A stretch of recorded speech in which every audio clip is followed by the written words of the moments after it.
en la Universidad de Tulane, en Nueva Orleans. Trabajó como investigadora y profesora asociada y titular en la Universidad de Valencia y de Alcalá de Henares. Ha participado en multitud de congresos nacionales e internacionales y en más de 20 proyectos de investigación. Y actualmente, dirige varias tesis, es autora y coautora de libros. Y entre sus publicaciones más recientes, pues tenemos el libro de Hombres víctimas y mujeres agresoras, la cara oculta de la violencia entre sexos. Bueno, como veis, un currículum muy interesante, impactante, rico y de alguna forma lo que nos viene un poco a presentar en esta ponencia llamada las víctimas no reconocidas en el estudio de la violencia entre sexos, pero si se quiere conseguir este libro, en la editorial Cántico se puede encontrar perfectamente este libro. Es más... Bueno, pues muchas gracias. Buenos días a todos y a todas. Yo soy de Alcoy, Alicante, tengo que decirlo porque mucha gente cree que soy mexicana. Tengo un poco de acento, pero llevo 8 años viviendo en México, entonces yo creo que por eso todavía tengo un poco entre el acento valenciano y el acento mexicano.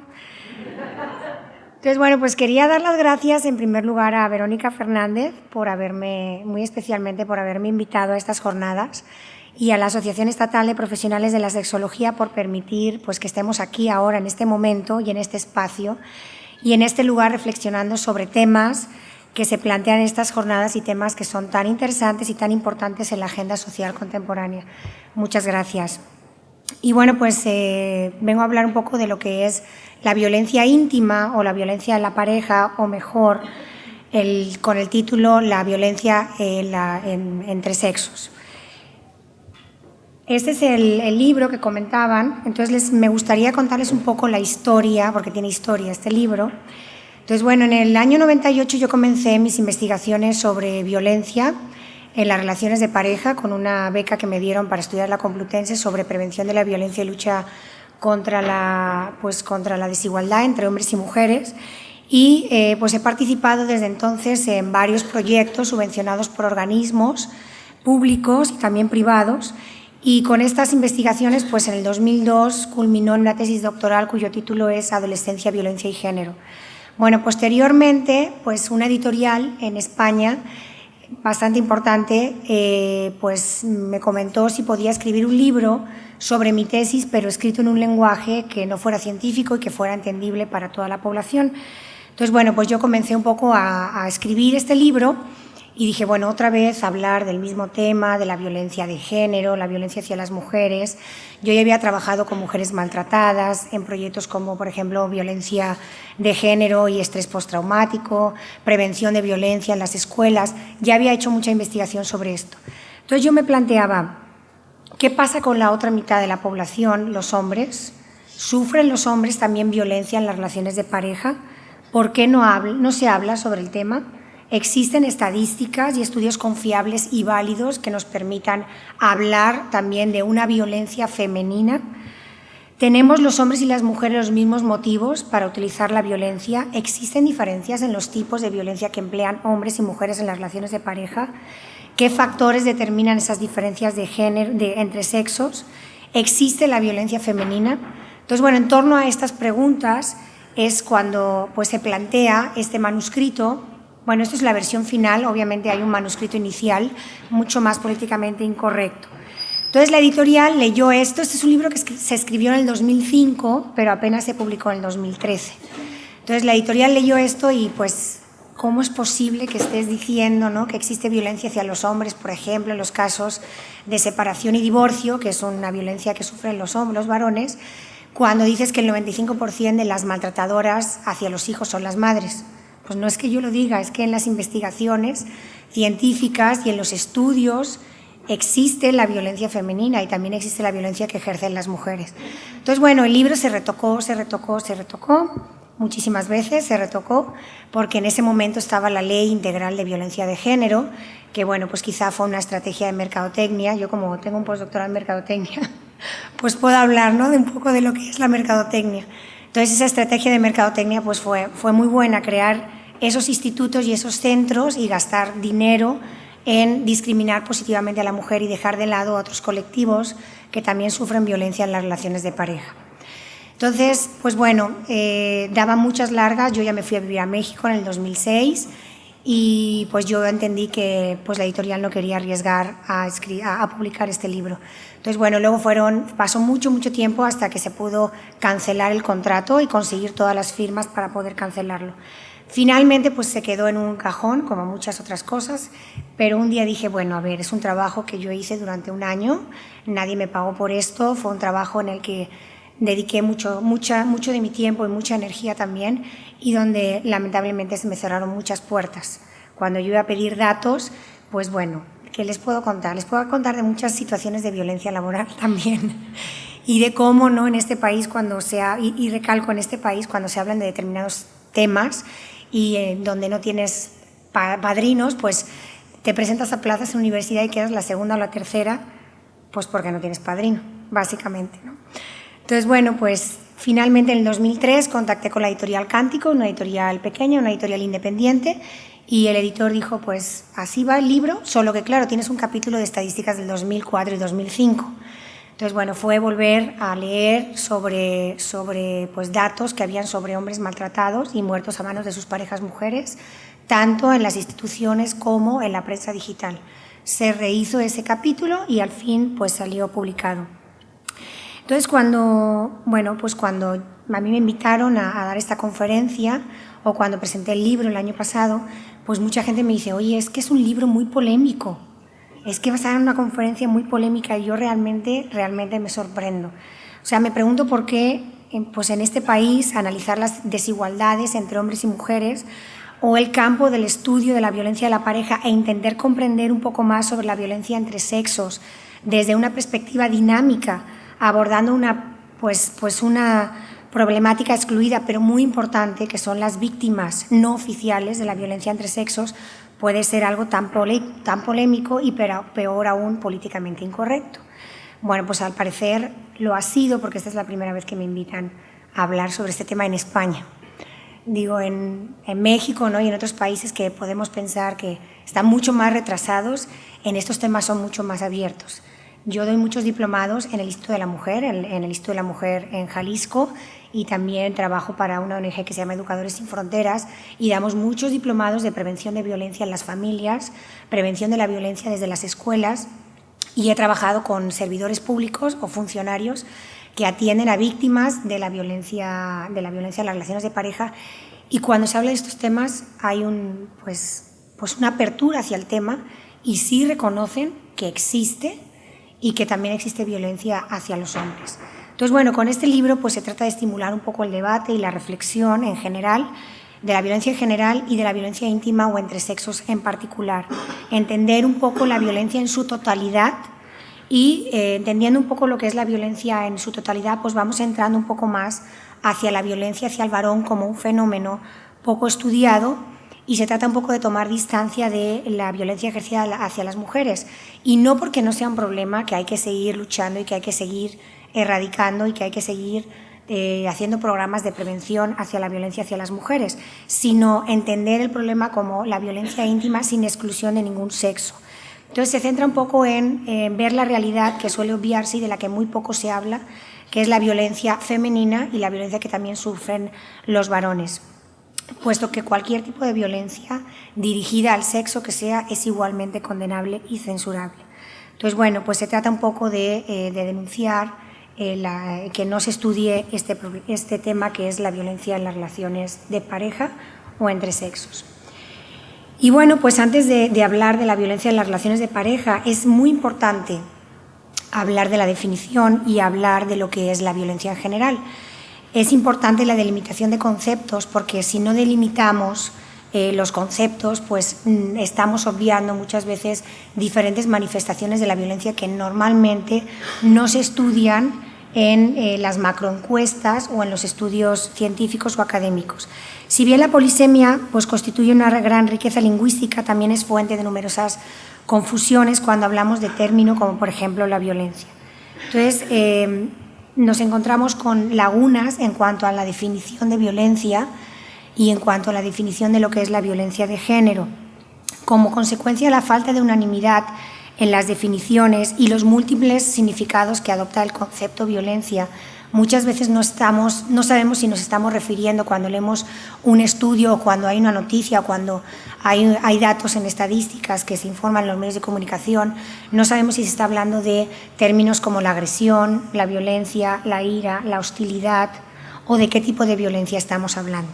Entonces, bueno, muchas veces la violencia pues adopta determinados significados en función del contexto sociocultural, el momento histórico y el enfoque que se utilice, porque pues hay teóricos que ven la violencia como algo instintivo, que bueno, ahí estaremos hablando de la agresión, como un hábito aprendido o incluso como un rasgo de la personalidad. Entonces, bueno, pues la definición que yo planteo es esta: la violencia es cualquier estado, intención y o acción o acciones, y recalco estado o intención. Es decir, para que ocurra violencia debe haber intencionalidad, solo que a veces muchos de nosotros somos violentos y no somos conscientes de que estamos siendo violentos. Entonces la violencia no solamente se puede medir como una acción o como una conducta, sino que antes de la conducta precede una serie de actitudes e intenciones que per se también son violentas.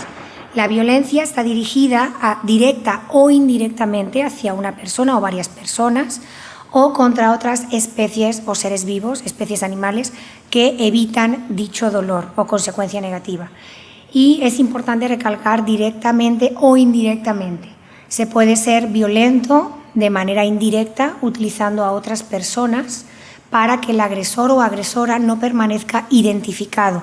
Con lo cual, cuando se utiliza un tipo de violencia que es indirecta, es mucho más difícil de medir y muchas veces no se sabe quién es el autor o autora o quién es el agresor o agresora. Por eso es importante también estudiar lo que es la violencia indirecta. Y la violencia se puede utilizar con múltiples fines, no solamente para instaurar el dominio o el poder, o sea, no solamente para seguir con las desigualdades entre hombres y mujeres. Esa es una definición. Existen múltiples motivos por los que los seres humanos utilizamos la violencia. Existe la violencia emocional o expresiva, que es la violencia que se utiliza como el fin, es decir, el objetivo es hacer daño a la víctima deliberadamente porque la persona que utiliza la violencia se siente bien y aumenta su autoestima cuando ve sufrir a otras personas o a otras especies. Y existe la violencia instrumental, que es aquella violencia que se utiliza para conseguir otros fines, como el poder, el dominio, el control, la coerción, el sexismo o para aumentar la autoestima. Entonces, bueno, no existe un único motivo que sería perpetuar la desigualdad entre hombres y mujeres. Hay muchos motivos para utilizar la violencia.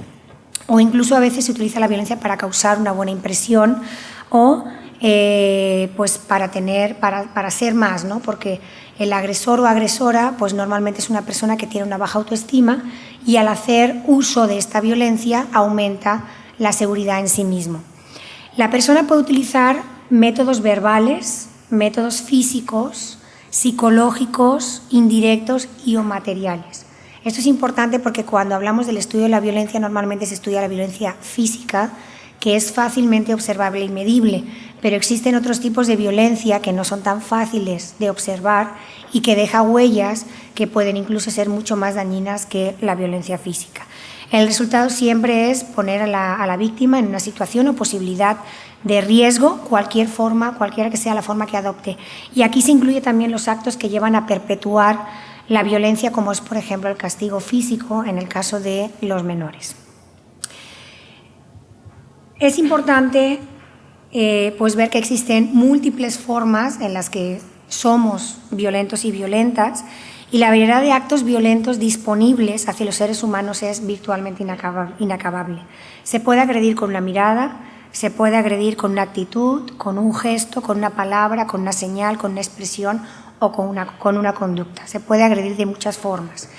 Y bueno, pues existe la violencia física, que es la que pues todos reconocemos, que ocasiona un daño o sufrimiento o enfermedad, y donde existe un contacto directo o una confrontación entre la víctima y el agresor. Ocurre normalmente cara a cara, pero también se puede agredir a través de otros instrumentos, no solamente a través del cuerpo físico, sino pues a través de otros objetos. La violencia física es la que más se ha estudiado Y es importante recalcar esto porque, bueno, en muchos estudios, si solamente estudiamos la violencia física, pues probablemente sí encontremos que los hombres son más violentos físicamente que las mujeres, porque el daño físico que ejerce un hombre contra una mujer siempre va a traer consecuencias mucho más graves que al revés. ¿Por qué? Pues por una cuestión de fuerza física y potencia. Si las mujeres tuviéramos la misma fuerza física, pues a lo mejor cambiaría, ¿no?, la situación.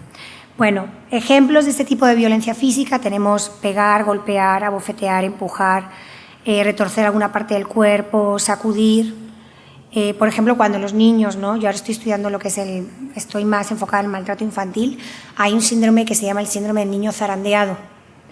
Y el síndrome del niño zarandeado pues es cuando se riñen los niños, entonces se agarra y se sacude al niño. Entonces, ¿qué ocurre? Que pues alguna estructura cerebral se puede romper porque el cerebro del niño todavía no está suficientemente desarrollado y puede golpearse con su cráneo.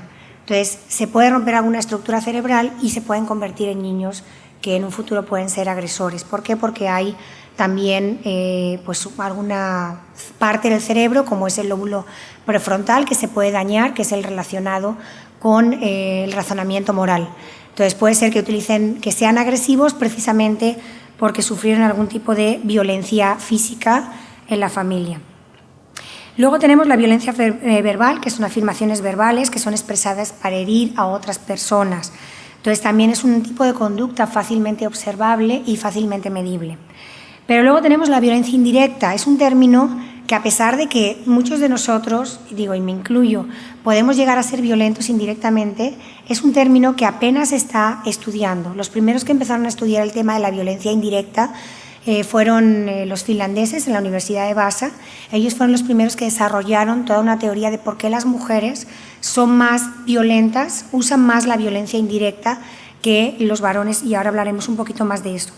En la violencia indirecta no hay un contacto cara a cara con la víctima, pero las personas son agresoras. Bueno, la definición es que es una manipulación social atacando al objetivo por caminos tortuosos, es decir, que el agresor o agresora manipula a otras personas para no permanecer identificada. ¿Por qué? Porque la consecuencia de ser identificada como agresor o agresora pues puede ser mucho más dañina que en el caso, por ejemplo, de las mujeres. Ejemplos de este tipo de violencia sería manipular a un grupo para no dejar que una persona nueva se una a extender o difundir rumores acerca de una persona, hablar negativamente de alguien o contar mentiras, planear escondidas fastidiar a otro o a otra, contar secretos de la persona, criticar o desvalorizar a alguien. Entonces, bueno, yo les lanzo la pregunta: ¿cuántos de nosotros no conocemos a alguien que utilice estas formas de violencia? Estas formas de violencia se dan muchísimo en las escuelas y hay un pico de edad que es a los 11 años donde las niñas utilizan más este tipo de violencia, la violencia indirecta. ¿Sí? Entonces yo cuando doy los diplomados y doy pues a las personas que van a atender a víctimas de violencia les digo, pues es que antes de saber cómo vamos a atender a los demás, primero tenemos que hacer un autoanálisis y autorreflexión de qué es lo que hacemos nosotros, cómo nos comportamos con nosotros mismos, porque existe también la violencia autoinfligida, o sea, qué hacemos desde pues cómo es nuestro estilo de vida, qué comemos, cómo nos comportamos, qué tipo de vida llevamos, eso también es una forma de violencia. Cómo nos comportamos con nuestra pareja o nuestros amigos, nuestros compañeros de trabajo. Entonces, cuando empezamos a reflexionar sobre estos tipos de violencia y cómo, si nosotros los empleamos o no, pues hay mucha gente se da cuenta. Y acabando los cursos siempre me dicen, es que primero tenemos que trabajar con nosotras y nosotros mismos antes de poder trabajar con víctimas de la violencia. Si no somos capaces de reconocer la violencia en nosotros mismos, ¿cómo vamos a poder ayudar a otras personas? Entonces, bueno, es importante que también hagamos reflexión y todos y todas en algún momento hemos utilizado algún tipo de violencia consciente o inconscientemente. Luego tenemos la violencia psicológica, que este tipo de violencia ocasiona un daño emocional o perturba la existencia o el desarrollo sano de la víctima. Aquí sí puede existir contacto directo entre el agresor y la víctima y el daño de todas formas también puede ser encubierto y puede ser que el agresor o agresora provoque daño o dolor sin que parezca que haya intención. Ejemplos, por ejemplo, desacreditar a una persona, ofenderla, humillarla, aislarla, intimidarla, chantajearla, inducir miedo o inseguridad, desvalorizarla o juzgar algunos de sus comentarios, actitudes o manipularla. Entonces, lo que se intenta con este tipo de violencia es desvalorizar a la víctima para que ésta llegue a creer que es la culpable de la situación y llegue un momento donde se sienta totalmente sometida y totalmente controlada. Este es el tipo de violencia que es más difícil de medir y que es la que menos se denuncia, porque muchas veces pensamos que es algo normal, ¿no? Bueno, que alguien nos insulte o que alguien nos humille en público, bueno, podemos pensar que es algo normal, no deja huellas y es más difícil denunciarla y demostrarla judicialmente. Bueno, algunos otros ejemplos: llamar a la gente con sobrenombres o adjetivos degradantes. En México es muy común esto: flaca o mi vieja, ¿no? Entonces, a las mujeres, en vez de decir a mi mujer, mi esposa, mi vieja, o flaca, ven flaca, o ven. Entonces, no se le da ni siquiera su propio nombre, se le está dando un sobrenombre, entonces la persona de alguna manera pierde su identidad. Hacer bromas pesadas o asustar gestualmente a la persona, interrumpir a la persona cuando está trabajando o demandar, por ejemplo, afecto, ¿no?, constantemente. En casos de separación o divorcio, este es el tipo de violencia pues, que más se da, la violencia psicológica. En el tema de amenazas, por ejemplo, en la custodia de los hijos, limitar las visitas del padre o la madre para que no vean los hijos, etc. Algunos otros ejemplos que pues, vemos mucho en los medios de comunicación y en el día a día: maternalismo o paternalismo. Por ejemplo, mejor preparo yo la comida porque tú eres muy torpe. Entonces yo pues, conozco casos de amigas que se quejan constantemente. La queja también es una forma de violencia. Y pues en las investigaciones se muestra que las mujeres se quejan más de las actitudes y de la forma de ser de sus parejas, mientras que los hombres se quejan más sobre la negación sexual por parte de sus parejas. Entonces, pues hay mujeres que se quejan, conozco casos, se quejan constantemente de: es que yo tengo que hacer todo, tengo que preparar la comida, tengo que cuidar a los hijos. Bueno, deja que él prepare. No, porque me queman las sartenes. Entonces es un maternalismo excesivo. Bueno, deja que te queme 40 sartenes. Cuando te las queme, pues aprenderá a cocinar y entonces pues deja que la otra persona también se desarrolle. Pero de repente pues aceptamos, ¿no?, esos roles y no dejamos que la otra persona se involucre también en esos roles. O, por ejemplo, mejor conduzco yo porque contigo podemos tener un accidente. Descalificar la persona o el trabajo que hace: eres un egoísta, deberías estar trabajando para mantenerme, o deberías trabajar más para que podamos vivir mejor. O sea, son frases, no son frases inventadas, son frases de víctimas, hombres y mujeres, ¿eh? O tu trabajo no sirve para nada, reprochar: la casa está muy sucia, o con tu sueldo no llegamos a fin de mes, o no tengo suficiente dinero para ir al bingo, por ejemplo. O justificar el comportamiento de violento: tú tienes la culpa de que esta relación no funcione, por tu culpa yo tengo esta enfermedad, es que me sacas de quicio y por eso tuve que pegarte, o ¿dónde vas a ir tú sin mí si no sabes hacer nada? Si no haces esto, entonces es que no me quieres. O criticar el aspecto físico: vaya barriga cervecera, ¿no?, por ejemplo. Que lo decimos de broma a broma, pero claro, broma a broma, al final la persona se puede llegar a sentir de alguna manera pues menos. Y aquí se incluye todo tipo de comportamientos que controlan a la víctima o que mantienen aislada a la víctima. Y bueno, pues todos estos son tipos de violencia que se pueden dar en las relaciones de pareja, tanto de hombres hacia mujeres como de mujeres hacia hombres, o de mujeres hacia mujeres o de hombres hacia hombres. Luego tenemos la violencia material, que es donde se destrozan los bienes y las propiedades de la víctima, o la violencia económica, que es impedir que la persona acceda a la propiedad o a una independencia económica.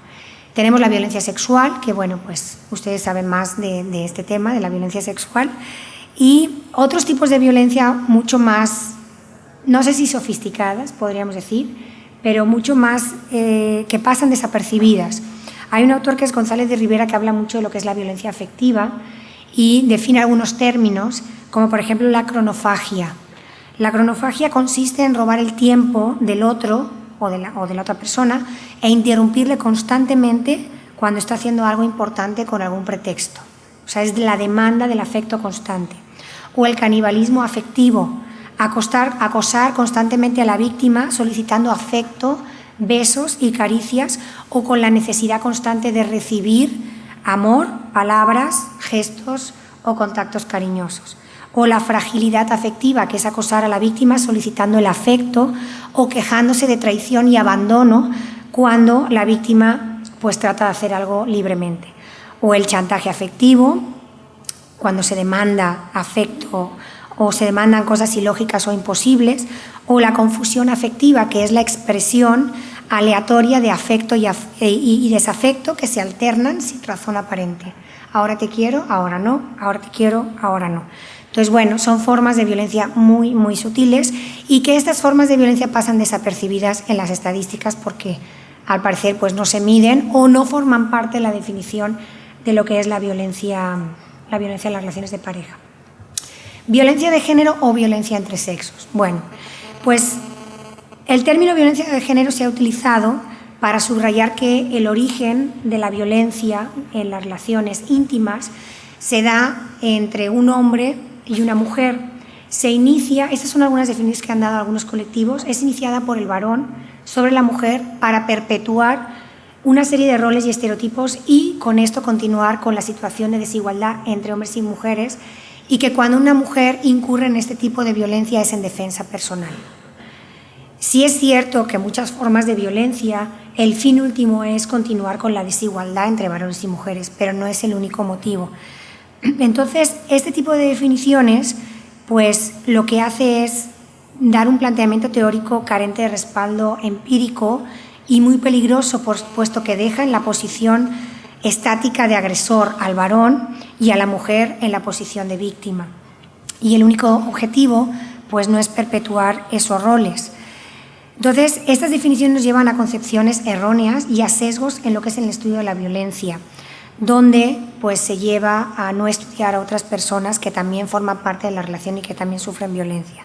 Se prejuicia erróneamente a colectivos enteros, como es, por ejemplo, los varones, y como es, por ejemplo, también la violencia que sufren las parejas del mismo sexo, gays y lesbianas. El colectivo de gays, lesbianas, transexuales y bisexuales de la Comunidad de Madrid, bueno, cuando yo estaba haciendo esta investigación hablé con ellos y les decía, bueno, quiero incluir en esta investigación lo que es la violencia en parejas del mismo sexo.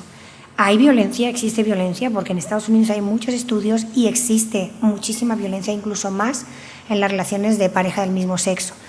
Y me decía, bueno, pues sí, existe mucho, pero no hay estudios, o sea, en España no existen estudios que hablen sobre la violencia en parejas del mismo sexo.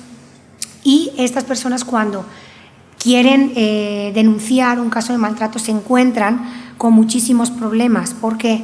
Porque cuando van a un centro de protección y una mujer ha sido violentada por otra mujer, no puede acceder a las mismas ayudas que una mujer violentada por un hombre. ¿Por qué? Porque no entra dentro de la definición de violencia de género. Entonces, muchas mujeres lesbianas no han podido estar en un centro de protección, en un centro de acogida, porque no entra dentro de la definición, porque legalmente no entra dentro de la definición. Entonces, bueno, ¿qué pasa, no, con esas mujeres? O sea, tiene que ser un hombre el que agrede a una mujer para que pueda recibir el mismo apoyo. Y pues normalmente se les deniega la ayuda porque pues tienen otra orientación sexual que no está socialmente estipulada en lo que son las leyes sobre violencia de género. Entonces, bueno, pues estamos limitando la violencia a un único objetivo, limitando la violencia a que la víctima sea únicamente la mujer y estamos de alguna manera discriminando a otros colectivos y a otros sectores de la población. Y bueno, pues el caso es que todos y todas podemos ser violentos. Existen muchísimos estudios, por ejemplo, hay un estudio muy importante de Strauss y Richard que con 430 mujeres maltratadas se encontró que las mujeres perpetraban el primer golpe en las relaciones de pareja en un 42% de las veces, los hombres en un 42% frente a las mujeres que iniciaban el primer comportamiento violento de tipo físico en un 53%. Muchos estudios encuentran que existe la misma probabilidad entre hombres y mujeres de perpetrar el primer golpe en las relaciones íntimas, solo que pues las consecuencias, como hemos dicho, son más graves en el caso de las mujeres. Entonces no es lo mismo que una mujer abofetee a un hombre que se ve como, aparte de la publicidad y en las películas, se ve como un acto de, pues me engañó y lo golpeo, ¿no? Entonces, existen investigaciones que muestran que está mucho más aceptado que una mujer abofetee a un hombre. En el caso contrario, pues está mucho más penalizado si un hombre abofetea a la mujer. El acto obviamente es el mismo. Entonces, bueno, ante estas definiciones pues podemos encontrarnos casos. No sé si se acuerdan del caso famoso de Latani, que pues fue una mujer que mató al marido después de años y años de sufrimiento y de violencia conyugal, y lo mató en defensa propia. Entonces está muy bien, porque en la definición de violencia de género pues se justifica la violencia ejercida por la mujer en el caso de defensa personal. Y incluso pues este personaje se convirtió en el nuevo ídolo para muchas mujeres y se utilizó incluso como instrumento político. Entonces con este tipo de casos pues parece ser que estaba justificada la violencia hacia el hombre, y pues hay que replantearse que no se vaya a abrir la veda de los maridos y la justificación a matarles porque está legitimado. Entonces, ¿qué ocurriría, no, si fuera al revés?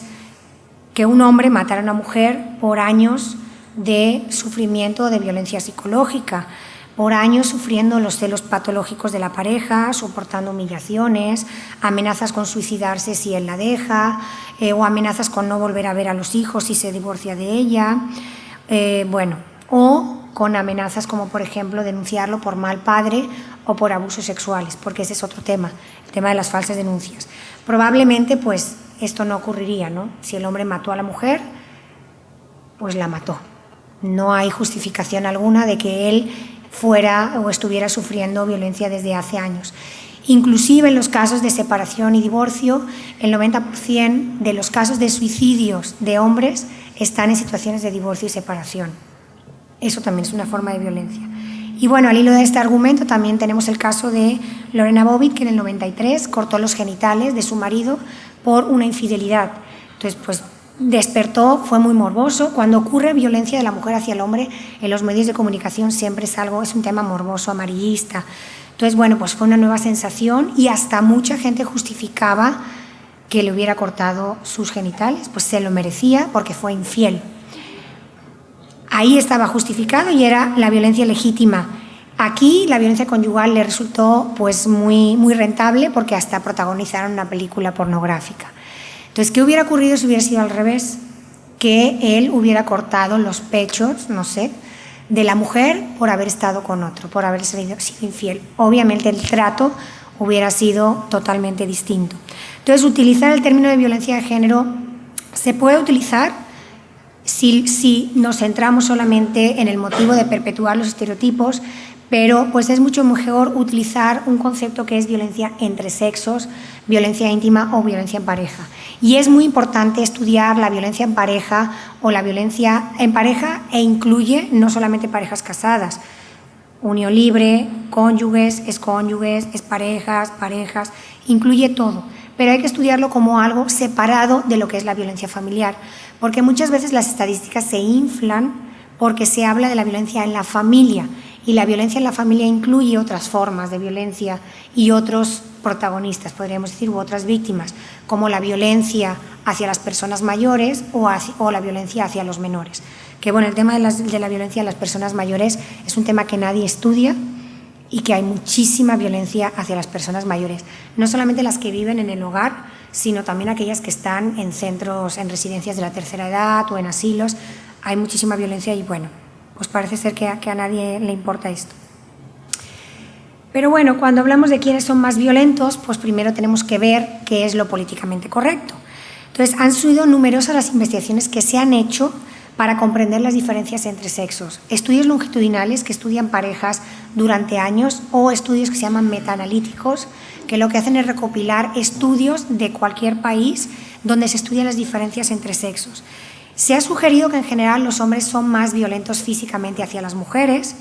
Otros estudios encuentran que ellas emplean más las conductas verbales y las formas de violencia indirecta o psicológicas, y algunos otros investigadores son mucho más cautelosos a la hora de dar estos datos.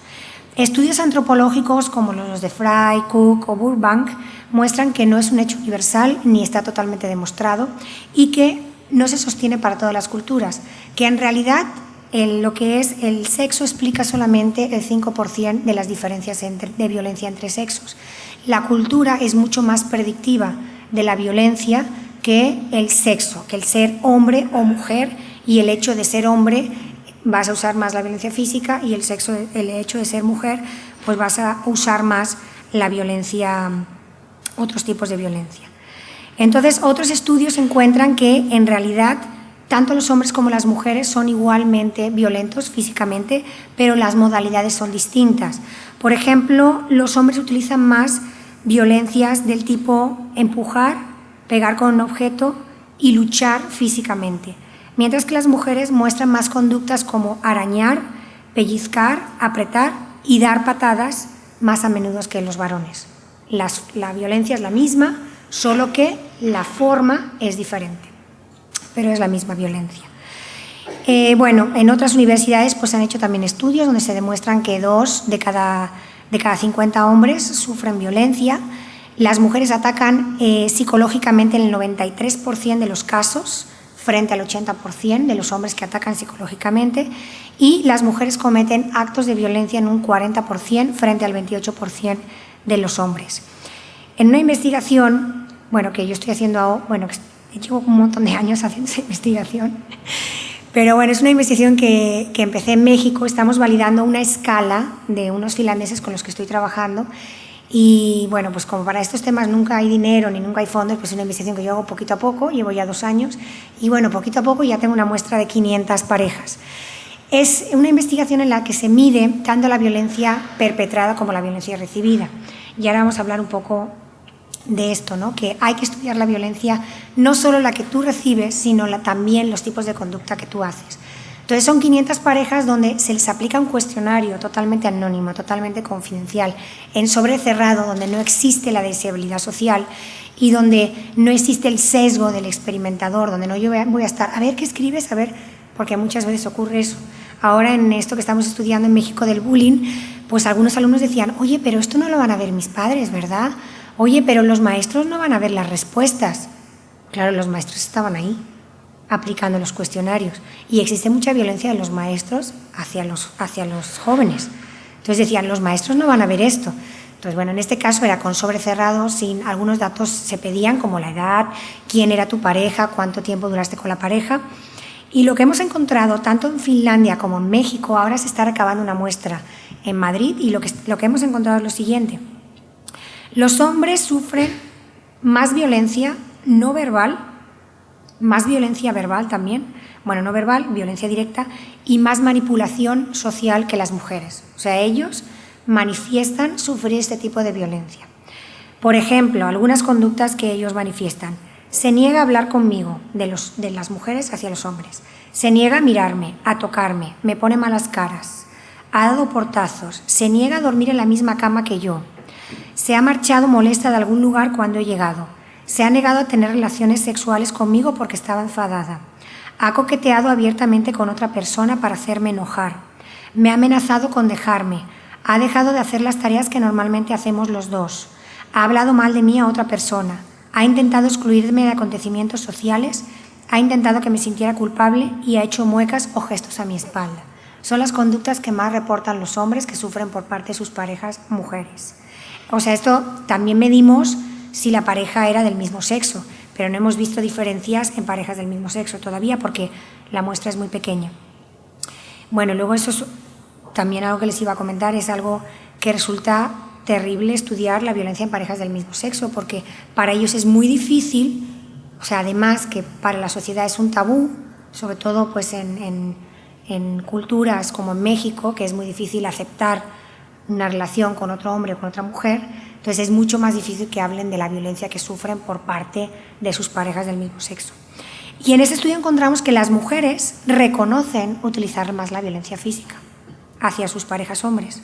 O sea, ellas reconocen pegar, morder, arañar, les han tirado algún objeto y dañan algo que les pertenecía. Para los tipos de violencia verbal, económica, virtual, porque la violencia virtual es un tema que da para mucho también, no hay diferencias entre hombres y mujeres. Ahora se están empezando a usar otro tipo de modalidades de violencia que lo vemos mucho en las escuelas, como el ciberbullying, el WhatsApp, las redes sociales, Facebook, etc. Entonces, bueno, eso es lo que hemos encontrado y encontramos exactamente lo mismo en Finlandia, a pesar de que son países totalmente diferentes, con culturas totalmente diferentes. Y en España yo creo que vamos a encontrar lo mismo. Claro que en México hay mucha más violencia que en Finlandia, pero las formas son las mismas. Entonces, hay evidencia de la validez transcultural de la violencia entre hombres y mujeres y, pues bueno, cuando tratamos de responder a esta pregunta de quiénes son más violentos, hombres y mujeres, pues no se trata de buscar culpables, sino más bien de plantearnos que existe violencia entre varones y mujeres y que es una responsabilidad compartida y que la imagen que tenemos del varón como violento y la mujer como víctima, pues no se corresponde con la realidad. Entonces, ¿qué encontramos cuando hacemos investigaciones? Bueno, pues encontramos cifras que no cuadran y de las que no se hablan. No me voy a meter mucho en los diferentes organismos que hay. Hay un capítulo del libro que habla de todo esto, diferentes organismos públicos dan diferentes datos. En algunos hay más violencia, en otros menos. ¿Por qué? Porque no existe una unificación en cuanto a cómo se recaban los datos y en cuanto al tipo de violencia que se estudia. Además, pues lo que tenemos es todos estos sesgos a la hora de hacer investigaciones. Encontramos un problema conceptual, encontramos un problema en qué tipo de violencia se estudia, a veces no se incluyen los excónyuges o los novios o las parejas de hecho, con lo cual estamos perdiendo muchos datos y hay mucha disparidad. Y muchas veces los datos que tenemos son las denuncias que se hacen en las comisarías y no siempre se denuncia, con lo cual estamos ahí perdiendo muchos datos. También existe lo que es la deseabilidad social y en muchos estudios se encuentra que los hombres tienen un 11% menos de probabilidad de denunciar que las mujeres. A pesar de que las mujeres también son reacias a denunciar, denuncian mucho más que los hombres. Quizá porque existen más ayudas y más apoyos que los varones no encuentran a la hora de denunciar. Bueno, también encontramos estadísticas que son incompletas o insuficientes y pues muchas veces cuando uno va a investigar se encuentra, como yo me he topado, con problemas a la hora de recabar información. Cuando yo estaba escribiendo este libro y fui a la asociación, me dijeron, nosotros trabajamos con parejas del mismo sexo, hay psicólogos que los atienden y tenemos datos, pero por confidencialidad no te los podemos dar. Lo que sí puedes es pedir un permiso a Asuntos Sociales de la Comunidad de Madrid y ellos te pueden dar ese permiso y con esos datos nosotros te podemos dar cifras de violencia entre parejas del mismo sexo, obviamente sin el nombre y totalmente confidencial. Entonces, bueno, yo cuando voy a Asuntos Sociales, pues pido la información. Sí, estoy haciendo una investigación sobre violencia en parejas. Por supuesto, te vamos a dar toda la información. Mándanos un fax, porque en aquel entonces todavía existía el fax. Mándanos un fax con el índice del libro. Entonces, cuando yo les envío el índice del libro, las puertas se cierran. Mandaba correos, iba, oye, necesito, es que la persona no está, es que la persona no te puede atender, ya te mandaré un correo. Bueno, así pasó el tiempo. Obviamente no interesa hablar de estos temas en algunos colectivos. Entonces, bueno, pues encontramos todos estos problemas, ¿no? ¿Cómo se hacen las investigaciones? Pues ahí tenemos muchos problemas. Los estudios muchas veces son de opinión. Luego tenemos esas famosas macroencuestas donde se les pregunta telefónicamente, nunca sabemos quién hay detrás del teléfono, a supuestas víctimas si han sido víctimas de maltrato y las respuestas son de sí o no. Hay algunas preguntas donde se pregunta, por ejemplo, ¿se ha sentido alguna vez maltratada por su pareja? ¿Sí o no? Si la persona responde sí, ya se cataloga como maltrato técnico. O sea, imagínense cómo eso puede inflar las estadísticas. O sea, es una pregunta cargada de subjetividad. ¿Alguien de aquí alguna vez se ha sentido maltratado por su pareja o maltratada? ¿Por su jefe o jefa? ¿Por sus compañeros? O sea, es una pregunta cargada de subjetividad. Entonces, sí o no, no hay una escala Likert donde a veces, a menudo, nunca, pocas veces. Entonces, la investigación ya está mal. Entonces, el único requisito a veces que se pide en las entrevistas o encuestas es que la víctima haya sentido miedo. ¿En alguna ocasión usted ha sentido miedo? Sí, ya es catalogada como maltratada. O se pregunta, ¿cómo actuaría usted en una situación de violencia? Y esa actuación luego la trasladan a cómo actúan realmente las víctimas. Y no es lo mismo cómo actuaría yo en una situación hipotética a cómo voy a actuar realmente cuando esté en la situación. Entonces, pues ahí hay muchísimas mujeres maltratadas, claro. Hay otra pregunta que, ¿usted ha sentido que en las últimas semanas su marido lo ha mirado de una manera rara? Pues bueno, yo a veces cuando me levanto tengo una cara rara. Sobre todo cuando mis 4 perros me despiertan a las 6 de la mañana el fin de semana. Entonces, claro, soy muy violenta gestualmente o expresivamente porque puede ser que haya dormido mal, puede ser que venga con problemas del trabajo, que sufra estrés crónico laboral. Entonces, probablemente alguien pueda percibir que yo miré a esa persona de una manera rara. Eso ya es maltrato.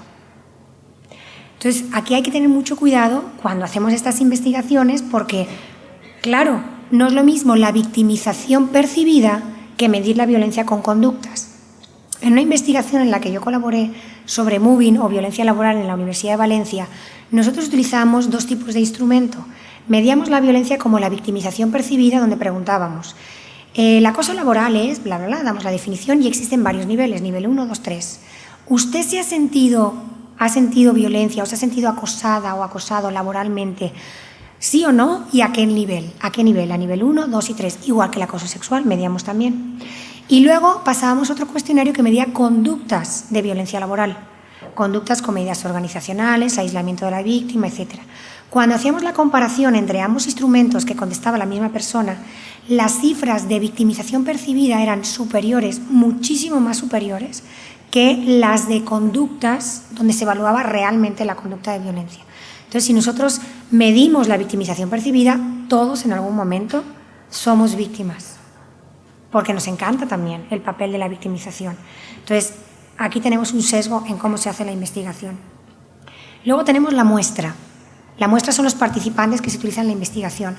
Normalmente en los estudios no se utilizan muestras representativas de la población. O sea, para que fuera una muestra representativa de la población, tendríamos que calcular con una fórmula estadística cuántas personas tenemos que encuestar para que realmente podamos generalizar los datos a toda la población. Y muchas veces se utilizan muestras clínicas, muchas veces se utilizan los datos de mujeres que ya están en centros de acogida o que ya están en las comisarías, con lo cual eso está, de alguna manera, pues sesgando los resultados.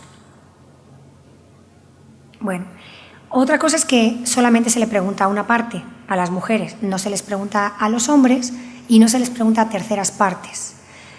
Yo hice una investigación hace mucho, se supone que para una campaña política, y era sobre las actitudes sexistas y ante la violencia hacia la mujer de los jóvenes en España.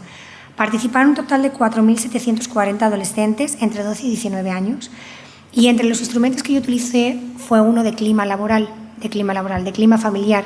O sea, yo les preguntaba a los jóvenes si habían observado determinadas conductas del padre hacia la madre o de la madre hacia el padre. Entonces, claro, ahí las cifras se disparan.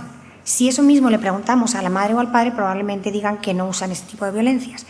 Los chicos observan más violencia física y las chicas observan más violencia verbal y psicológica. Y tanto chicos como chicas observan más violencia verbal y psicológica de la madre hacia el padre y observan un poco más de violencia física del padre hacia la madre.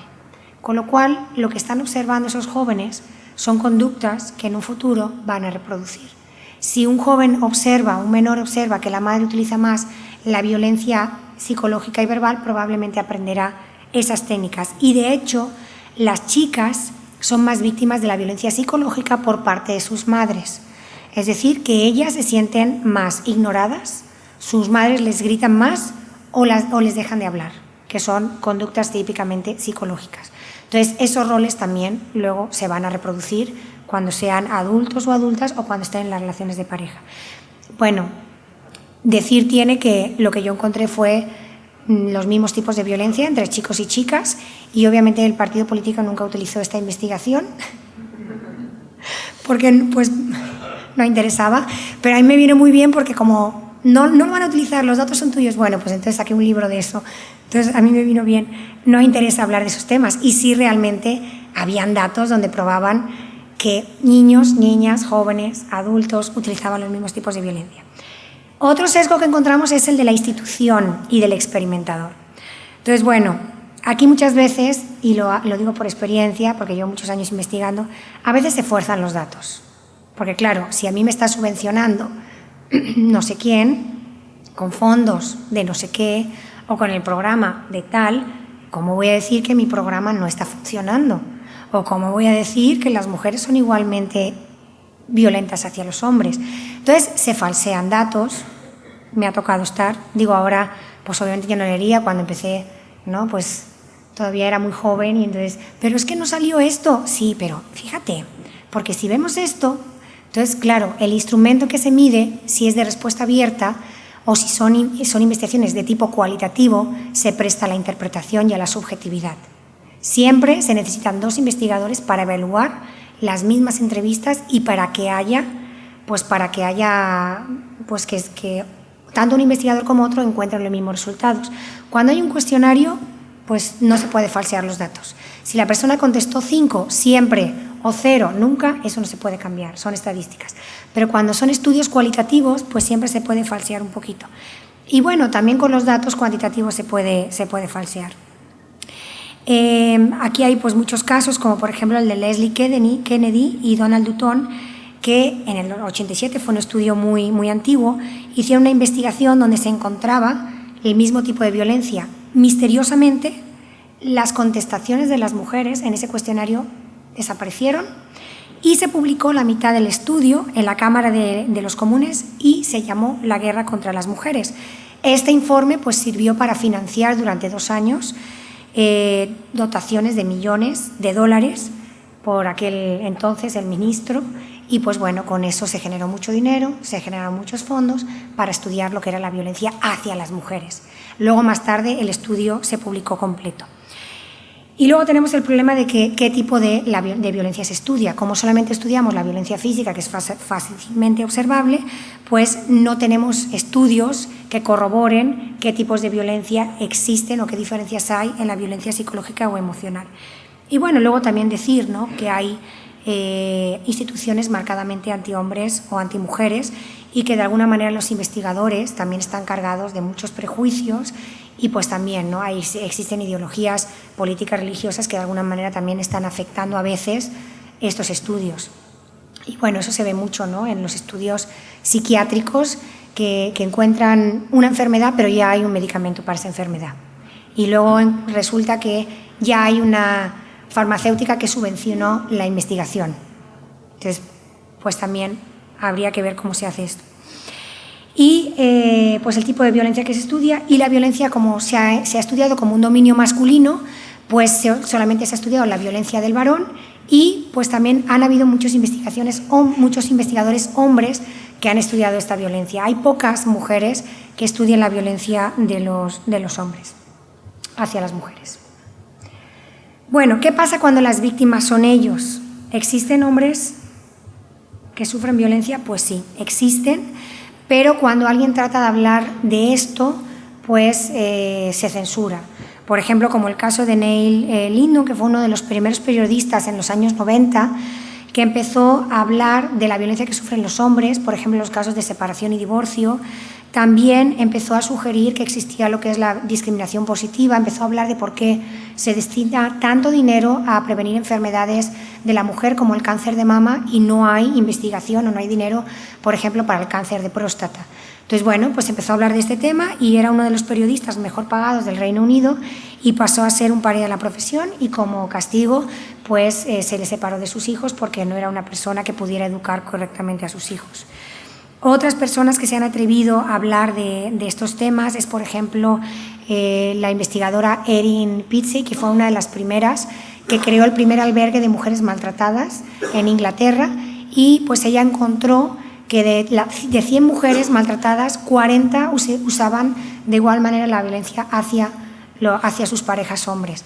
Pues su albergue se cerró, quitaron todos los fondos, escribió muchos libros, se tuvo que ir a Nuevo México y bueno, solo existen 13 ejemplares de sus libros que es dificilísimo encontrar. Entonces, bueno, yo como ya no vivo aquí puedo hablar de esto. Yo digo, pues qué pena, ¿no?, que no se pueda hablar de esto cuando pues todos y todas podemos llegar a ser víctimas en algún momento. ¿Por qué los hombres no denuncian y por qué no tenemos datos? Bueno, primero por la sensibilidad social, por la falta de costumbre. ¿Cómo es posible que un hombre pueda denunciar un caso si no existen hombres maltratados? Entonces, existe una falta de sensibilidad hacia estos temas. ¿Qué pasa cuando un hombre va a la policía o va a una comisaría a denunciar un caso de malos tratos? ¿Se van a reír? A ver, calzonazos. Esa sería la palabra, ¿no? Calzonazos. ¿Qué va a pasar? Entonces, pues muchos hombres no se animan a hacerlo por la falta también de recursos. ¿Dónde voy a ir? ¿Me van a dar una orden de protección? ¿Existen juzgados? O sea, ¿qué es lo que va a pasar? No se le cree, no se le entiende y la opinión pública, pues de alguna manera también censura esto. La credibilidad, no creen que esto pueda ocurrir. La vergüenza y el miedo y, muy importante, el ideal machista. Es decir, el ideal machista que implica pues actitudes como la violencia. El hombre tiene que ser violento, el hombre tiene que ser fuerte, el hombre tiene que ser el proveedor de la casa. De alguna manera, eso también es una presión social y eso también es una forma de violencia.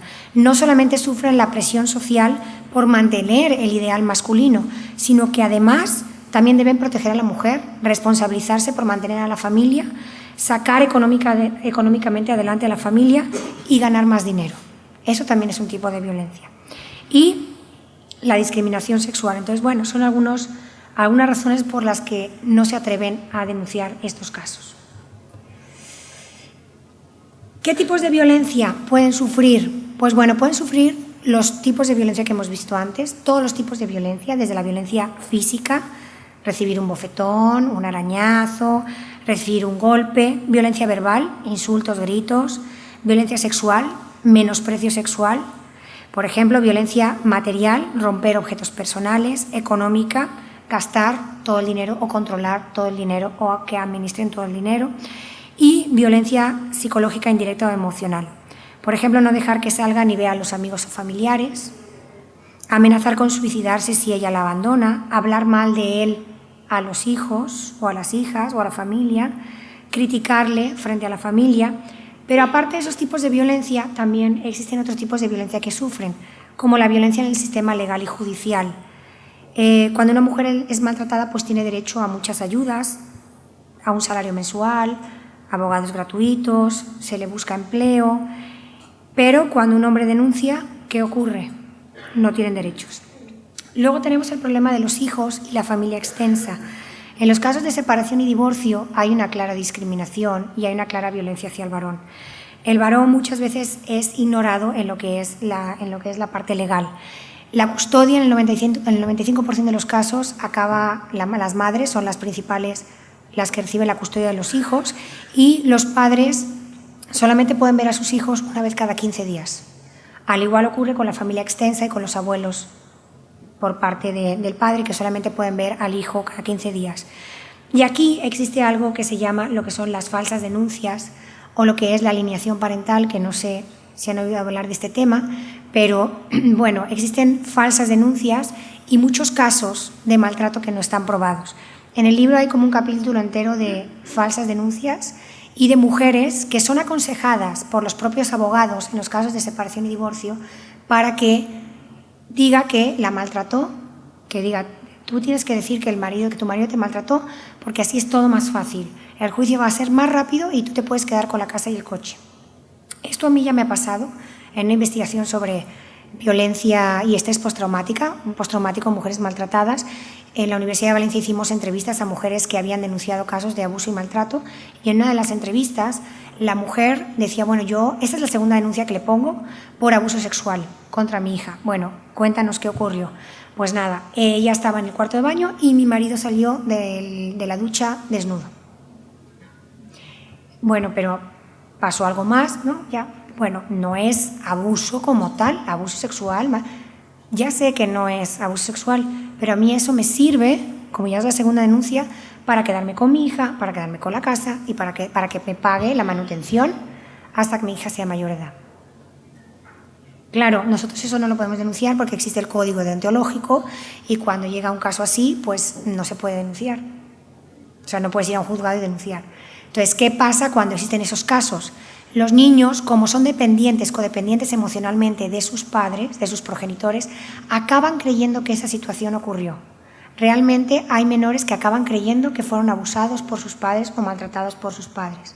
Y la madre muchas veces utiliza esa debilidad o esa codependencia para hablar mal de su pareja o expareja. Existe una película que se llama La caza, no sé si la han visto, es una película danesa. Se las recomiendo porque ahí está claro, o sea, ni siquiera le hacen pruebas psicológicas con la niña. Oye, pero ¿te dio un beso?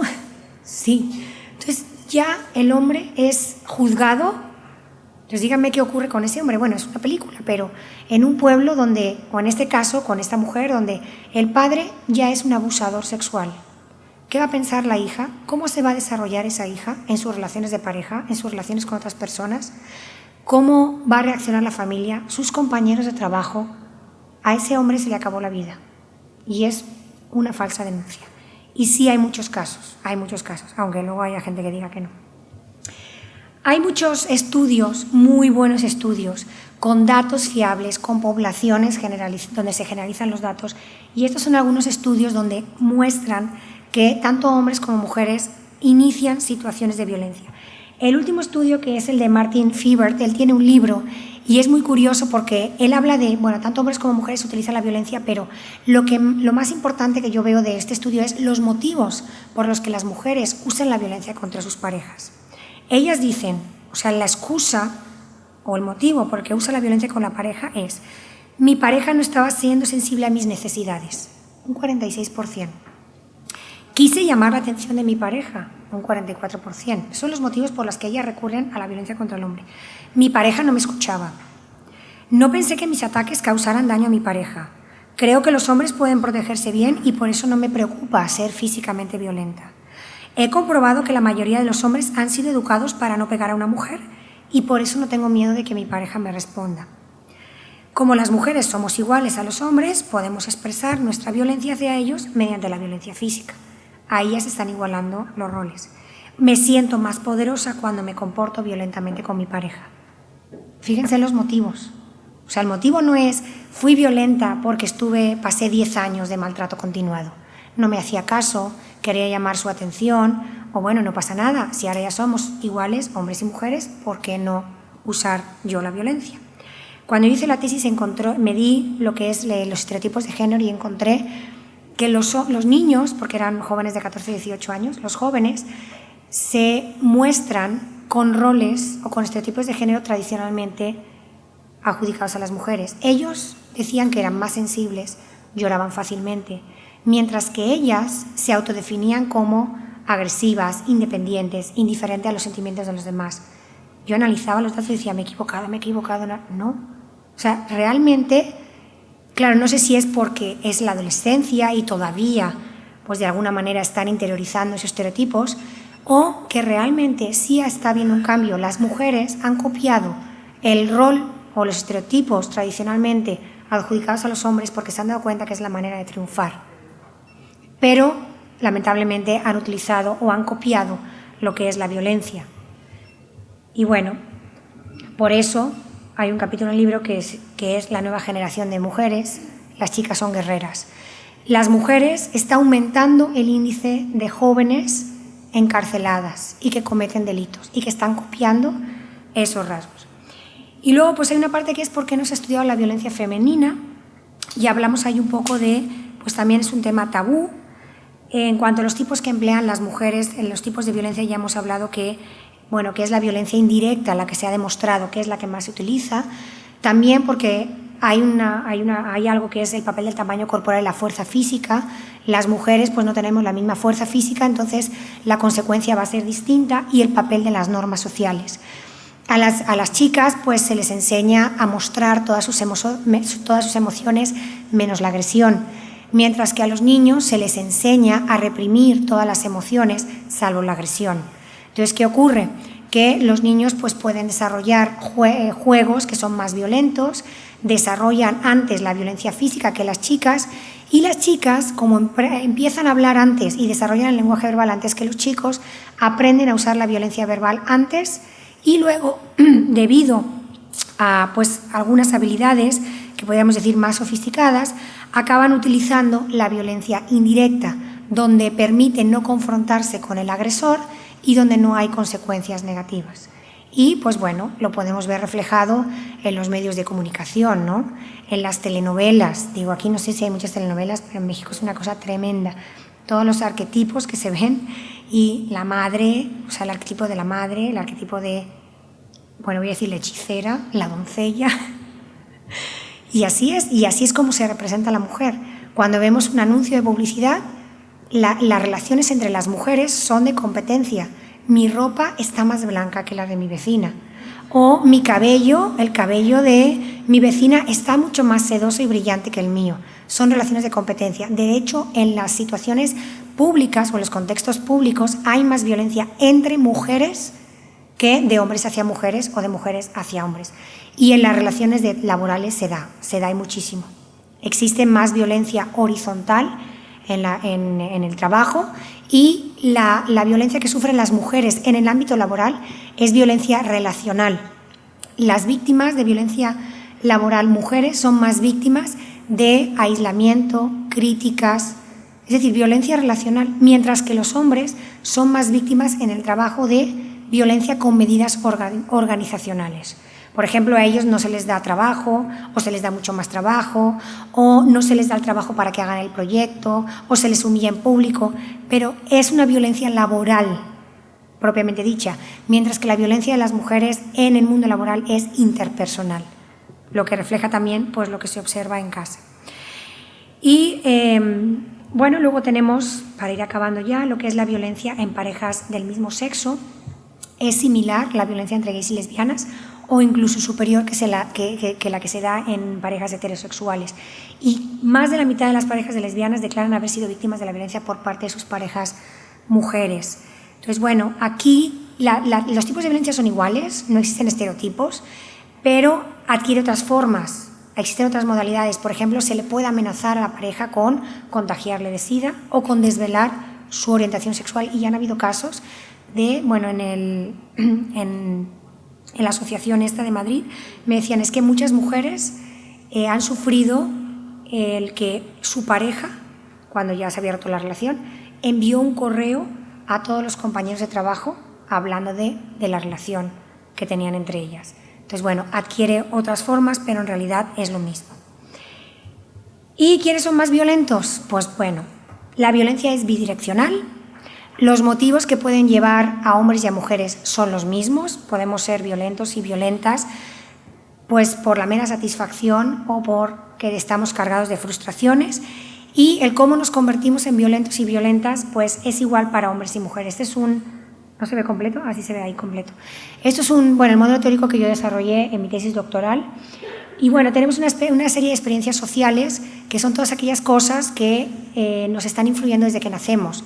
El núcleo familiar, la escuela, los medios de comunicación, el contexto sociocultural en el que vivimos, el lugar donde vivimos. Entonces, todas esas experiencias sociales están ahí.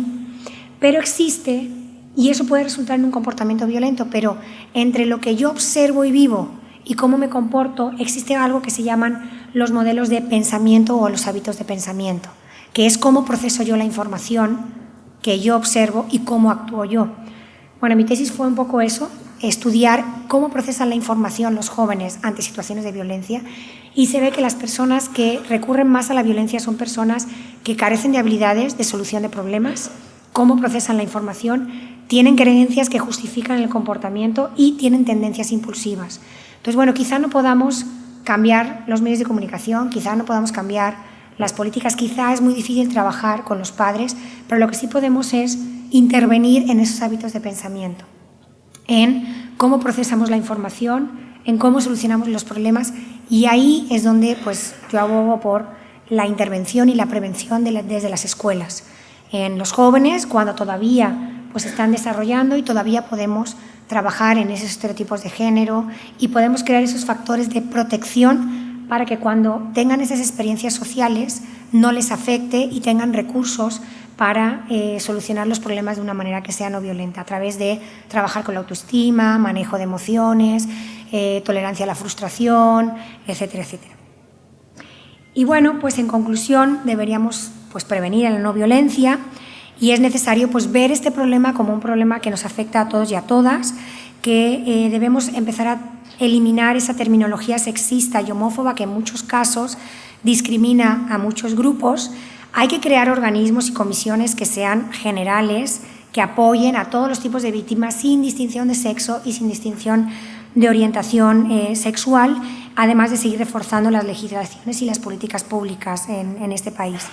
Entonces, pues no se trata de minimizar la violencia que sufren las mujeres en ningún momento, sino seguir luchando por eso.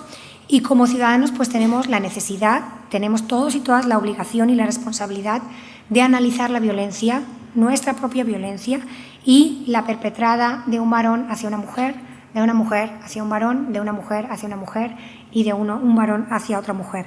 ¿Para qué? Bueno, pues para que en futuras generaciones pues no sufran esta lacra social, creemos una sociedad más justa donde no se discrimina ningún sexo y pues terminar un poco con esa lucha de ver las diferencias constantes entre sexos. Más que nada, si aceptamos que existen las diferencias, pues lograremos entendernos y respetarnos. Tenemos que entender que todos y todas, mujeres y varones, debemos trabajar para promover un mundo menos violento y que vivir en paz pues significa aceptar la diversidad y las diferencias entre hombres y mujeres. Entonces, pues con esto sería todo. Ahí